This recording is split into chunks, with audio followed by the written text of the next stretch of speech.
Good morning student, man Khan sir. आज हमारा video number 2। Last video में हम लोग डिस्कशन हुए थे बेसिक अकाउंटिंग टर्म्स के, तो उसी के आगे हम लोग स्टार्ट करेंगे आज। Last videos we will discuss about capital, drawing, liabilities, types of liabilities. तो उसके आगे हम लोग कैरी फॉरवर्ड होंगे। आज स्टार्ट होगा हमारा first topic. First terms is assets. What is assets? Assets क्या है? एक सिंपल लैंग्वेज में एसेट्स का मीन्स आप सभी जान रहे हैं। मीन्स हमारी अपनी खुद की जो भी प्रॉपर्टी है, जैसे आपके पास आपका अपना घर, आपका प्लॉट, बैंक बैलेंस, ये सब आपके लिए एसेट्स है। तो उसी तरह से बिजनेस के पॉइंट ऑफ व्यू से बिजनेस के लिए भी उसकी आपकी खुद की मशीनरी, उसके बिजनेस में सेटअप किए गए फर्नीचर, उसके बैंक बैलेंस, ये सारी चीजें उसकी क्या है? एसेट्स है। जिस तरह से आपका नॉर्मल लाइफ में आपकी जो बैंक बैलेंस है, आपका अपना घर है, आपकी जो अपनी जमीन है, ये सब आपके एसेट्स है। तो उसी तरह से बिजनेस के पॉइंट ऑफ व्यू से बिजनेस की machinery, furniture, bank balance, building, it is a treated as a assets. तो एसेट्स की एक डिफिनेशन लिखी हुई है यहाँ। Anything which is property of a business enterprise including the amount due to inform it from other is called an assets। Means कि जो भी चीजें बिजनेस इंटरप्राइजेस की जो भी उसकी प्रॉपर्टी है, वो सब उसकी क्या है? एसेट्स है। और उसको भी आप एज एसेट्स के रूप में इंक्लूड करोगे। सपोज कीजिए किसी को आपने कोई गुड सेल किया है और उससे अभी कैश के फॉर्म में पैसा नहीं आया है, तो वो बंदा जिससे आपको कैश के फॉर्म में पैसा आना है, उसको भी आप एसेट्स की तरह ही ट्रीट करोगे। ऐसे बंदे जिनको आपने कुछ गुड्स क्रेडिट पर सेल किया है या कुछ पैसा दिया है, तो उसको हम लोग डेटर्स कहते हैं। तो अकाउंट्स में डेटा इज ऑल्सो एसेट्स। ये है other is called an asset. Example, cash means कि आपके पास जो अपना कैश होगा, बैंक बैलेंस जो आपके पास बैंक बैलेंस बनाया, स्टॉक आपके बिजनेस में अपना खुद का जो स्टॉक पड़ा हो, it is also assets. Machinery आपके बिजनेस में जो आपकी खुद की मशीनरी है, इट इज एसेट्स। बिल्डिंग, जिस बिजनेस जहां पे जिस बिल्डिंग में आप अपना बिजनेस रन करा रहे हो, building is also your assets.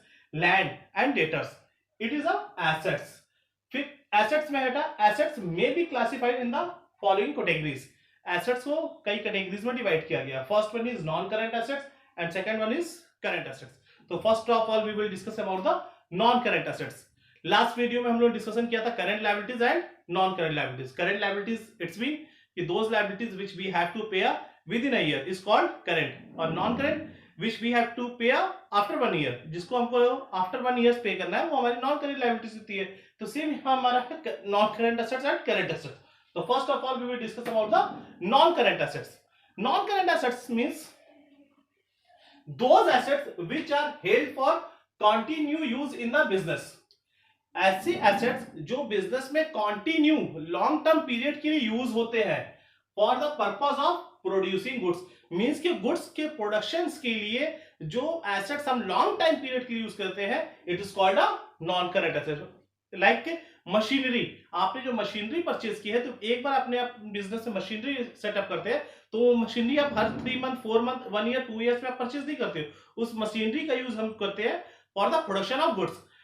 तो ऐसी एसेट्स जो आप लॉन्ग टाइम ड्यूरेशन के लिए यूज करते हो, it is called a non current assets.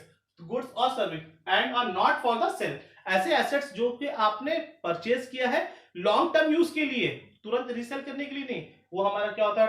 Non current assets. Example क्या है? Long term investment and fixed assets. Long term investment और फिक्स्ड एसेट्स हमारी होती है non current assets. Fixed assets के एग्जांपल क्या है हमारे? Such as machinery, furniture, computer and motor. Means की नॉन करंट एसेट्स मींस की long term investment and fixed assets is a non current assets. Fixed assets is also classified. First of all we will discuss about the assets categories, non current assets and current assets. Non current assets means ki long term investment and fixed assets. Fixed assets is also classified in two terms: intangible assets and intangible assets. Tangible and intangible. Tangible and intangible का means होता है those assets which we can see and touch।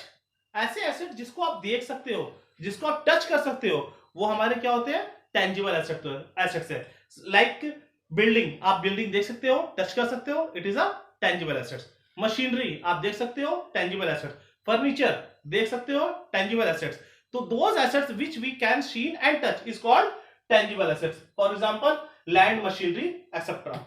Next one, intangible assets. Intangible assets, it's mean intangible assets are those assets which don't have a physical existence. Means कि those assets which don't have a physical existence, means कि उसका कोई अपना physical existence नहीं है, जिसको आप देख नहीं सकते हो, जिसको आप टच नहीं कर सकते हो, जिसको आप फील नहीं, वो हमारे क्या होता है ना, intangible assets. For example computer software. Computer आप देख सकते हो, computer is a tangible, but computer software is a intangible. Computer software is also our assets, then it will be treated as an intangible asset. Computer software, goodwill is also your assets, but nobody can see a goodwill दिखाइए, goodwill क्या है? goodwill नहीं देख सकते हैं, goodwill दिखेगी नहीं, लेकिन goodwill is also your assets. Which types? Intangible assets. Next one is copyright is also your assets. Which types of assets? Intangible assets. तो ये हमारे थे। नेक्स्ट डिस्कस करेंगे हम। Next one is current assets.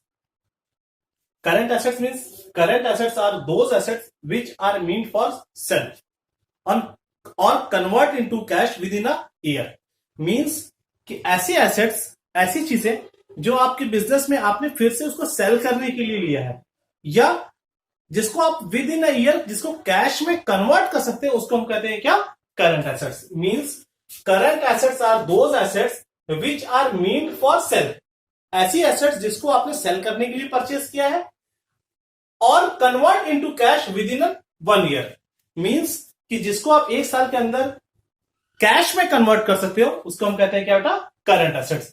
Current assets, these assets are also termed as short lived, कम समय के लिए। मींस कि इसकी लाइफ क्या होती है, हम 1 साल के अंदर ही इस एसेट्स को कैश में कन्वर्ट कर देते हैं। That's why it is called also short lived और एक्टिव एसेट्स, इजिली कैश में कन्वर्ट करना। एग्जांपल है हमारा debtors, BR and stock, it is a current assets.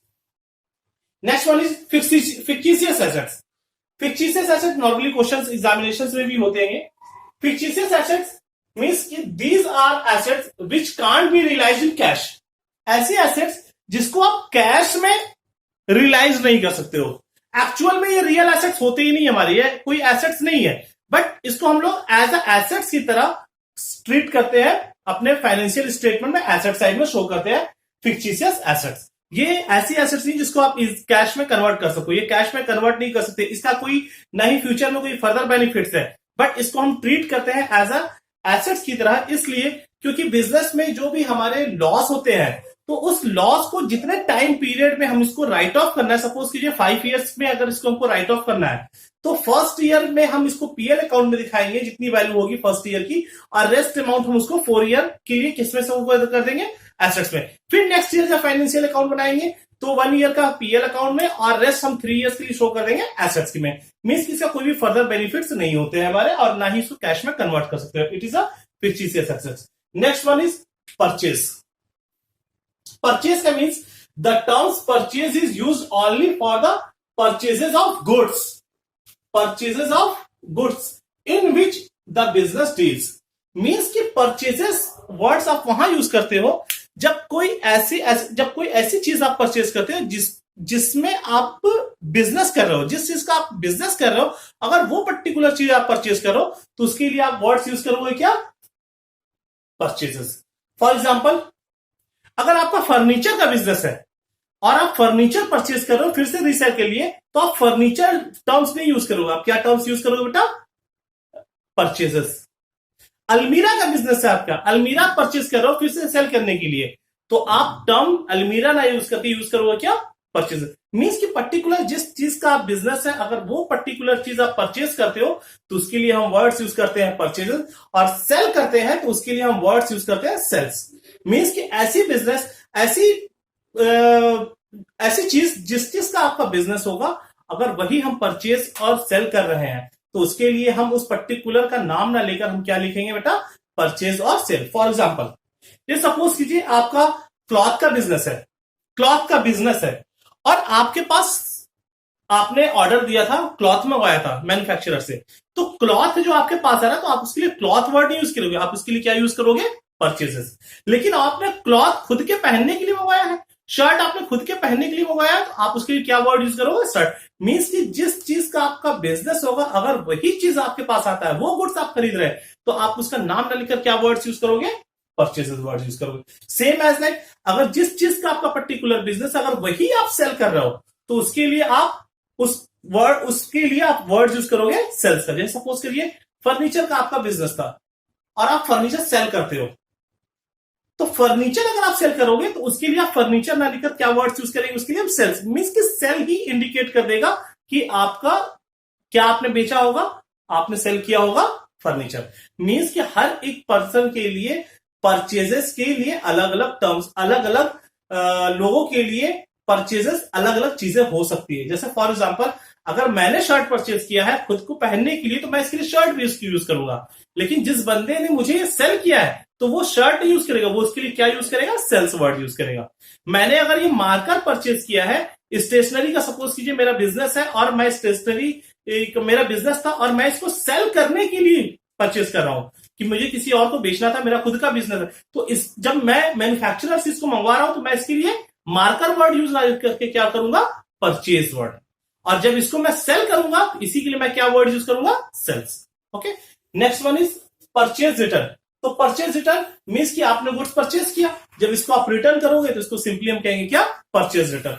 Purchase return is also termed as return outward. Purchase return is also termed as return outward and sales return is also termed as return inward. अब एक थोड़ा सा यहाँ पे discuss करते हैं, why we say the return outward.